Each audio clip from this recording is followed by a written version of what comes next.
good evening. Welcome to another episode of Inside Sports Talk with your host, Johanna-Rosalye. And I am joined here by my amazing co-host, Ed Cole. How are you today? I'm glad to be back. We've deprived our listeners. Yes, good evening, Joanna. How are you? Doing great. Happy to be back. We took a little break last week and we're back this week, ready to roll and get into the madness. Literally, that has been the world of sports. Yeah, and it's not just March Madness, right? The entire sports world has been complete madness. Yes, complete, utter madness, Ed.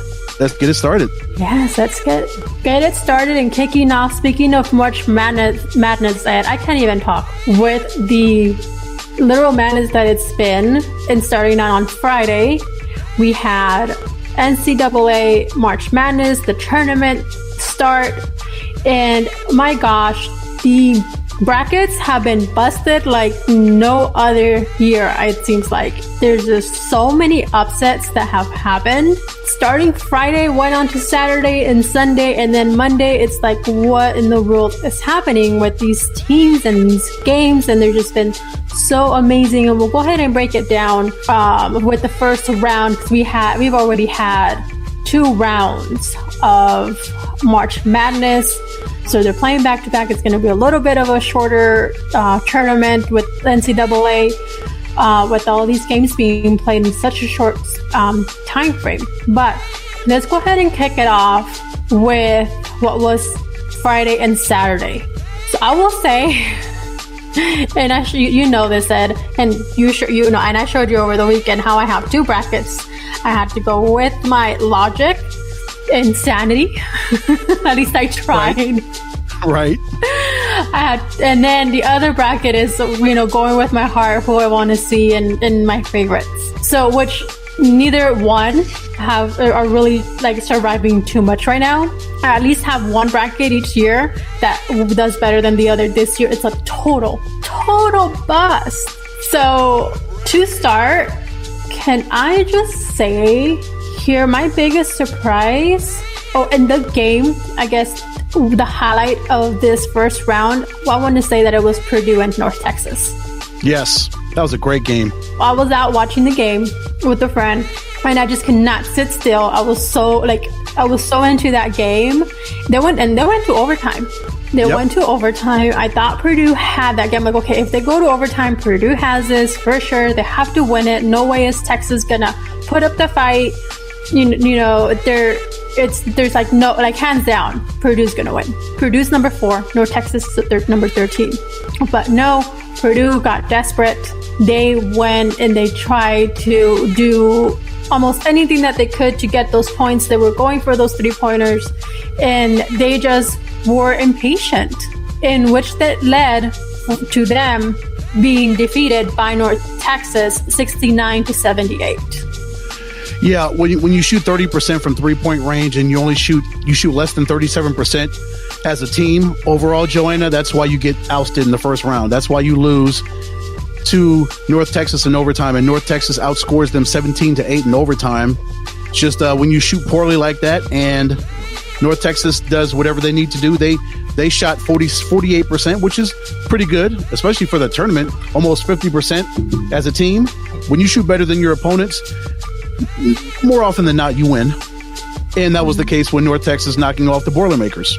Yes. So that one really took a toll on my bracket, because at least I think on one of my brackets here, but I didn't have them going too far anyway. So and that's not the only game that busted your bracket, of course. There's a lot more. No, we'll dive into that here. It's just so heart-wrenching. But then how about Oral Roberts? How about them? That was another major upset. Oral Roberts, number 15, coming for the win over Ohio State, number 2 team. Then not only that, Ed, they went ahead over the weekend on Sunday and going up against Florida, a number 7 team. Mm-hmm. And also, that was a good game. It was pretty close. Came pretty close, and I thought Florida was almost had it there. But those little mistakes can cost you the game, which it did for Florida. And Oral Roberts again with the upset.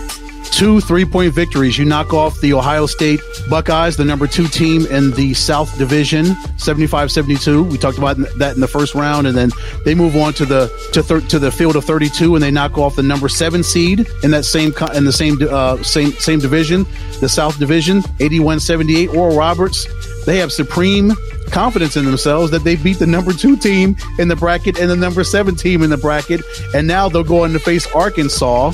They'll face them this weekend, and that should be another great game.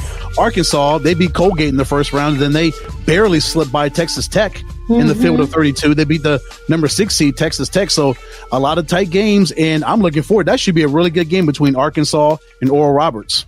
And talk about trusting yourself, right, Ed? And Oral Roberts is exactly doing that. If you want to win a game, you want to go out there and show them what you got, there's nothing but like trusting yourself. And I'm not going to lie, I did not see Oral Roberts coming all the way as far as they have made it so far. So I will say I am a little bit worried for Arkansas. Sure. This is a team that's hot right now, Johanna, and you and I both know, and all of our listeners know, the hottest team, the first team that gets to 6 victories wins a national championship. So they're a third of the way there. They knock off Arkansas. They're halfway there to a national championship. They're 8-2 in their last 10 games, Johanna, including a 7-game winning streak. So why not be hot at the most important time of the season, come tournament time? And that's what Oral Roberts is right now. They believe in themselves. They knocked off two really good basketball programs, Ohio State and Florida. And of course, why not Buck to knock off another one? They'll be looking for that this weekend. Yeah. So I'll be doing again this weekend, and please have 911 on your speed dial. I'll be texting you on your brand new iPhone, on your brand new baby, your brand new iPhone 11. Yes, my brand new iPhone. Yes. But then we could keep going down later later down the bracket. So you have Illinois, which has been a team to look out for. And great of a team. They're seeded number 1, and just pretty, and an underdog too, which we've talked about. So, and they were, the strongest team there, but they came again. They obviously did win their first game on Friday, go on to then go against Loyola Chicago, 8th seed, and Illinois loses. So that was a major surprise. It was. And just major surprise. Major surprise. And looking at their stats, Illinois shot 4 of 14 from 3-point range, couldn't make any shots, shot 45% from the field. Loyola did what they needed to do from a shooting standpoint. They shot 51% from the field. They started off first half outscoring Illinois 33-24. So that really set the tone for that basketball game, Johanna. They got a heads up. They got up on Illinois, and they felt confident in themselves. They believed in themselves that they could beat the number one seeded Illinois Fighting Illini, and they did. They knocked them off, and now they're on to the Sweet 16. And I'm sure PLR is overjoyed that a team from his hometown is in the Sweet 16. And a couple years ago, they made it to the Final Four, if you can recall. So this is a team that's not averse to going this deep in tournament time. Not at all. But that was definitely did not see Illinois going out the way they did. No. That was a surprise. So yeah, we're having ourselves some upsets here. We go down. We have Oregon State, a number 12 seed. They made it they've made it so far, and they're going to be facing Loyola Chicago. But they also a bit of an upset there. They defeated Tennessee, and then on the second round defeated Oklahoma State. Both Tennessee's a 5 seed and Oklahoma a 4 seed. So talk about another upset. Joe, I'm so into numbers. Looking at this game, Oregon State out-rebounded Oklahoma State 55-33. They out-rebounded them by 22. Oklahoma State shot 28% from the field. So they couldn't shoot. They couldn't make a basket. They couldn't rebound.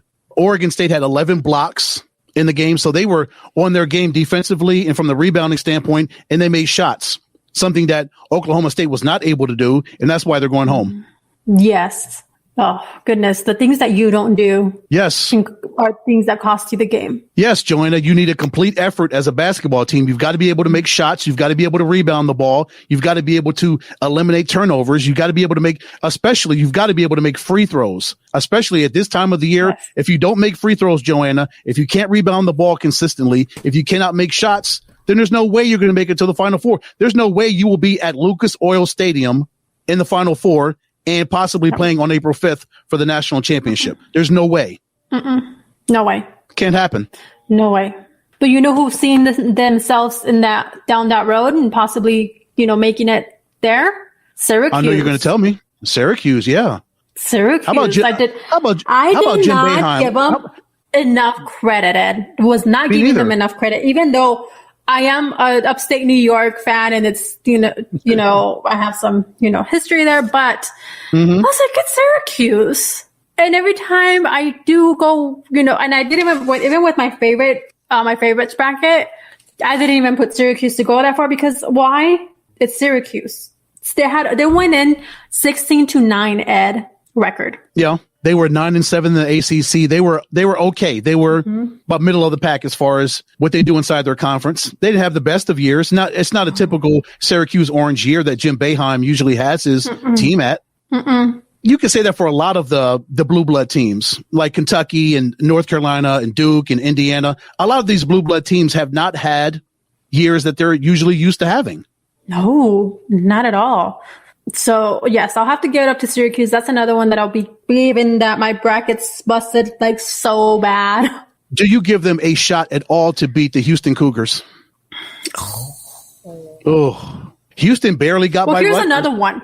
They barely got by Rutgers by 3. Mm-hmm. Yes, as we're headed there, because we have, West Virginia is the team that had another team going in a little bit further in the tournament, number 3 seed out. Yeah. So we have Clemson, and then we have Rutgers, which actually both of those teams now are eliminated. Neither one of them succeeded there to make it on to the third round. But Houston, that's a tough one because the game on Sunday against Rutgers, that was a very fun game to watch. And I thought Rutgers was going to come out and get Houston, but then Houston was not having it at all. Yeah. Yep. So they were able to go ahead and turn that around. And on both my brackets, on one I had Rutgers going all the way to the third round. I actually had Rutgers and Illinois going against each other. On my other bracket, did I even have them? No, I actually had Clemson against Illinois on my other bracket. Really? So you can tell how busted my bracket is. Yeah, I can see where Houston and Illinois would have met in the Elite Eight, but that's not going to happen. At least half of those teams, half of that matchup might possibly make it to the Elite Eight should they get past Syracuse. Yeah. So we'll see because it is getting fairly darn close here. Joanna, so moving to the South, we talked about Arkansas and Oral Roberts. What do you think about this Baylor Villanova? That's how you pronounce Villanova? Villanova. I was saving this to the end. I know you say it one way, I say another way. But I'm jumping the gun. I'm sorry. Yeah, I was saving this to the end, but no, it's okay for you to ask. That's why I didn't mention at the beginning because you have to leave the best for last, at least on this side. We can circle back to it if you want. Yeah. No, you're good. You're good. Okay. You're good. That's where I was headed there next anyway. Okay. So I have Baylor going. Oh my gosh, I don't even know where to start on which of my brackets because this is intense. But Baylor, I have on my favorites bracket going all the way down to the finals. To the championship game? Mm-hmm. On one. And here's who are they beating? Who are they beating from the Midwest? Houston? From the Midwest? I actually had Baylor and Illinois on one bracket. Okay, yes. On the other one, I had Villanova. But then, oh my gosh. Yeah, I have Baylor and Villanova going against each other. And they actually made it there. Yes. So on one bracket, I have Baylor winning. On the other bracket, I have Villanova. So you can't go wrong either way? No. One of those? Not really. If I go on my favorites bracket and Baylor makes it all the way to the finals, then I win that bracket. So I should have stuck with my guts, but because I thought Illinois, the team that they were going into the tournament, I thought they were going to make it, and I put them all the way to go to the finals. or at least to the Elite Eight. Was it Elite Eight? Final Four, actually. Villanova against Illinois, and then Illinois going ahead over